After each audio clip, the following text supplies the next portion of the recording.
দিনহাটা বার অ্যাসোসিয়েশনের কাজকর্ম পরিচালনার জন্য নতুন অ্যাডহক কমিটি গঠিত হলো।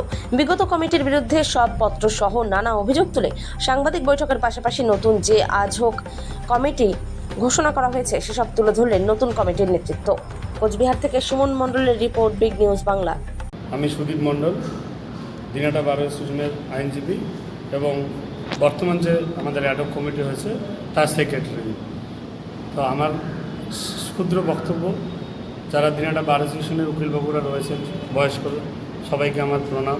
আমার সমবয়সী এবং যারা আমাদের জুনিয়র আছে সবাইকে আন্তরিক ভালোবাসা, অভিনন্দন। আমরা আইনজীবীদের সাথে আমাদের এই সংগঠন Dinhata bar association. Bar association অনেক দিন থেকে তার ঐতিহ্য বহন করে চলছে। সেই ঐতিহ্যকে আমি সেক্রেটারি হিসেবে যতটুকু সম্ভব নিজের সাধ্য মতো চেষ্টা করব সেই ঐতিহ্যটাকে ধরে রাখতে। আগামী দিনের দিনহাটা বার অ্যাসোসিয়েশনের যাতে যে ডেভেলপমেন্ট, যে উন্নয়নের গতিটা সেটা আরও বেশি দ্রুত হতে পারে বা হওয়ার চেষ্টা করব আমি সম্ভব, আমার দ্বারাই যতটুকু সম্ভব হবে। এবং যে নির্বাচিত যারা কমিটি এখানে রয়েছেন, আমাদের মনোনীত যে অ্যাডহক কমিটি হয়েছে, তাদের সকলকেই আমার অভিনন্দন।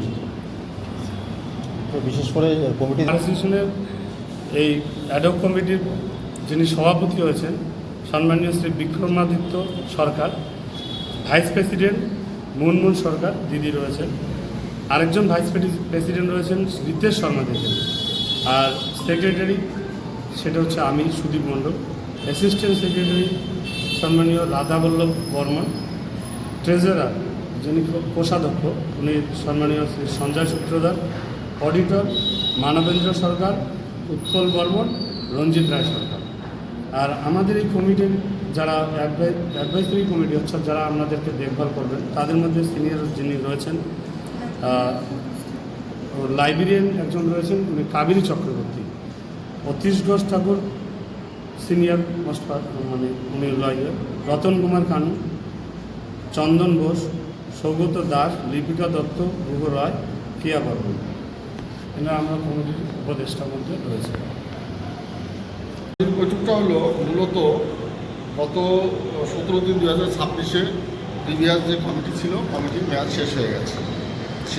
হয়ে যাওয়ার পরবর্তীতে ওই পুরনো কমিটির যে সমস্ত হিসাবপত্র ইত্যাদি নিয়ে আমাদের মধ্যে একটা পদোন্নতির সৃষ্টি হওয়ার পরিপ্রেক্ষিতে আমাদের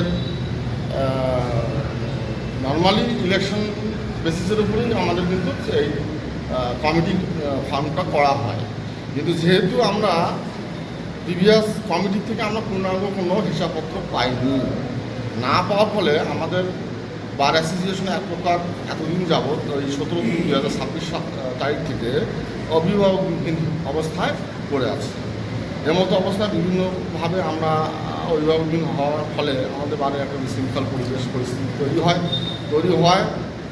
পরবর্তীতে আমরা অ্যাজ এ সাধারণ মেম্বার হিসাবে বার অ্যাসোসিয়েশনের মেম্বার হিসাবে সবাই সহমতের ভিত্তিতে একটা অ্যাডহক কমিটি তৈরি করা হয়।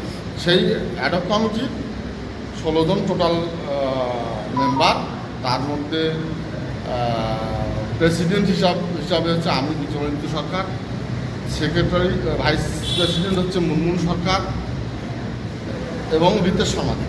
এই তিনজন হচ্ছে